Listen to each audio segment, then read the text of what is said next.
పిల్లలు, మనం గత భాగంలో ఈ ఆదివాసీలని వివిధ జిల్లాలలో ఏ ఏ పేర్లతో పిలిచేవాళ్ళో మనం తెలుసుకున్నాం కదా. మరి ఈ ఆదివాసీలు రోగాల బారిన పడినప్పుడు ఆ అడవుల్లో ఉన్నటువంటి చెట్ల పెరళ్ళతోని ఆకులతోని వైద్యం చేసుకునేటటువంటి వాళ్ళనమాట. మరి వారి విజ్ఞానం ఎంతో గొప్పది. చెట్లను గురించి వాళ్లకు తెలిసినంతగా ఎవరికి కూడా తెలియదనమాట. వాళ్ళు ఎంత గొప్ప శాస్త్రజ్ఞులో అనటంలో అతిశయోక్తి లేదనమాట.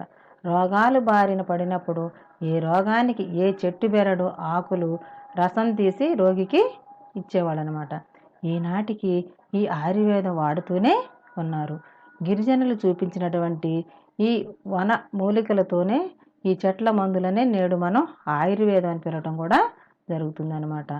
ఆయుష్ని పెంచేదే ఆయుర్వేదం అనమాట. చూడండి, ఇక్కడ ఈ గిరిజనులు ఉపయోగించేటటువంటి కొన్ని ఔషధాలు చూద్దామా. నెమలి నారాయణ ఆకు దీనికి జస్టకు ఉపయోగిస్తారనమాట. జస్ట్ అంటే చేతులకి అప్పుడప్పుడు చీము వస్తుంది కదా, అదనమాట. గోరింటాకు వేపాకు గజ్జికి ఉపయోగిస్తారనమాట. సీతాఫలం చెట్టు ఆకులు పుండ్లు చీము పట్టకుండా ఉండటానికి ఉపయోగించేవాడు అనమాట. గడ్డి చేమంతాకు పుండ్లు మానటానికి. మర్రి ఊడలు నోటిపోత నివారణకి. కరక్కాయ ఆకు కఫం దగ్గుకి. గుంటగలగరాకు జ్వరాన్ని జుట్టు రాలిపోకుండా నివారిస్తుందన్నమాట. వావిలాకు ఒళ్ళు నొప్పులు వచ్చినప్పుడు ఉపయోగించేవాడు అనమాట.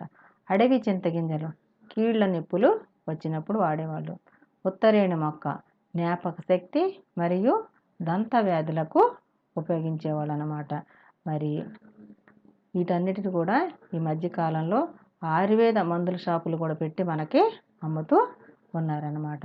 అంటే పూర్వకాలంలో యుద్ధాలలో గాయపడిన వారికి ఈ ఆయుర్వేద వైద్యమే చేసేవాళ్ళు అనమాట. అంటే ఆ విషయాలలో గురువులైనటువంటి వారు తర్వాత తరాలకు కూడా అందించడం జరిగేదనమాట. మరి నేడు ఈ ఆదివాసీలే కాకుండా అందరూ కూడా దీన్ని ఎక్కువగానే వాడుతున్నారనమాట. కళాశాలల్లో కూడా వీటిని ప్రవేశపెట్టి ప్రత్యేక ఆసుపత్రులను కూడా స్థాపించడం జరిగిందనమాట. ప్రభుత్వం వారు కూడా సహాయ సహకారాలు వారికి అందిస్తూ ఉన్నారనమాట. చూడండి, ఈ విధంగా షాపులలో అన్నీ అమ్ముతూ ఉన్నారనమాట. ఇక్కడ చూడండి, ఇవన్నీ కూడా కరక్కాయలు. ఇవేంటి చూడండి, ఇవేవో ఇవి ఉసిరికాయలు, ఇవి కరక్కాయలు, ఇది వట్టివేళ్ళు, ఇది రకరకాల అడవి చింతగింజలన్నీ ఉంటుంటాయి కదా. మనం శ్రీశైలం వెళ్ళినప్పుడు కూడా అక్కడ అన్నీ కూడా ఆయుర్వేదానికి సంబంధించిన అన్నీ కూడా రోడ్డు పక్కన మనకు అమ్ముతూ ఉంటుంటారు కదా. మరి మీరు వెళ్ళినప్పుడు ఈసారి వాటిని సరిగా గమనించండి అన్నమాట. అదేవిధంగా జానపదులు అంటే మన దేశంలో 180% కంటే ఎక్కువగా పల్లెల్లో జానపదులు ఉన్నారన్నమాట.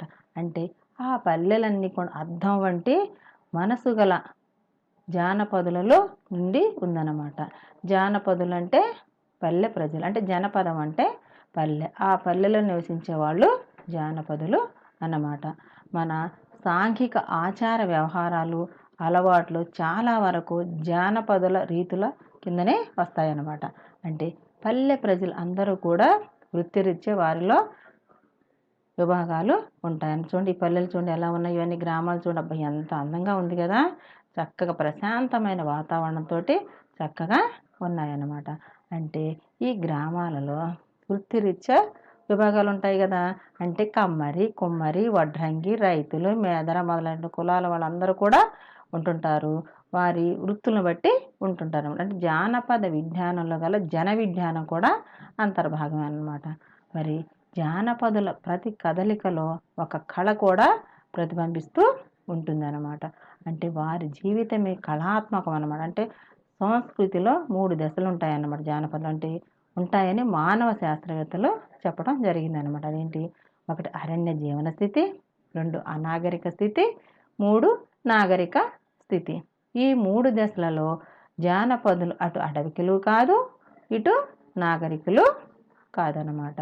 అంటే పల్లెటూళ్ళలో నివసించే వారనమాట. అంటే పల్లె తల్లి ఒడిలో బ్రతికిన జానపదుల జ్ఞానం తక్కువేమీ కాదు. వారి పనితనాన్ని తెలిపేటట్లు ఎన్నో పాటలు కూడా ప్రాచుర్యంలో ఉన్నాయన్నమాట. గ్రామాలలో వివిధ పనులు వృత్తులు చేసేవారు ఒకరిపై ఒకరు ఆధారపడతారన్నమాట. అంటే మనం నిత్యం వాడుకునేటటువంటి కంచం, మంచం, టేబుల్, కుర్చీ ఏదైనా కావచ్చు, వీటిని తయారు చేసే ఆ వడ్రంగి, కమ్మరి, కుమ్మరి, ఇతని పల్లెవారు అంటే ఆ పనులు చేసేవాళ్ళు అందరూ కృషి ఉంటుందన్నమాట. ఇది చూడండి ఇక్కడ కుల వృత్తులు అంటే గ్రామాల తర్వాత సమాజం కుల వృత్తుల వాళ్ళు ఉంటారు కదా.